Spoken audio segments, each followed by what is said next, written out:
La Coppe-sur-Mer, un supermarché de 1000 m², dont 400 réservés à la vente, mais un supermarché pas comme les autres.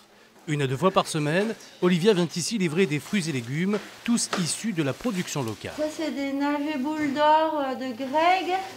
Ça, c'est les céleris raves de Richard. Les patates douces, etc.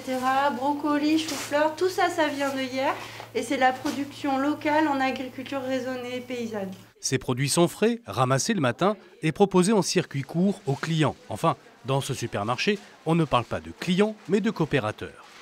Pour faire ses courses dans notre supermarché, il faut donc acheter des parts sociales, c'est-à-dire qu'on va devenir propriétaire d'un bout de son supermarché. Et de plus, on participe au fonctionnement du supermarché à hauteur de 3 heures toutes les 4 semaines.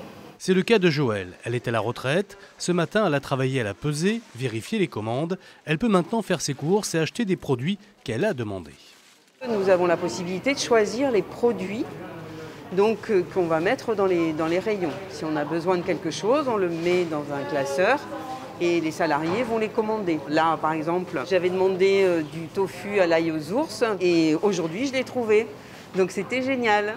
Un supermarché où le client peut donc demander ses propres produits, c'est plutôt rare. Quant au prix, selon les coopérateurs, il reste accessible et pour cause.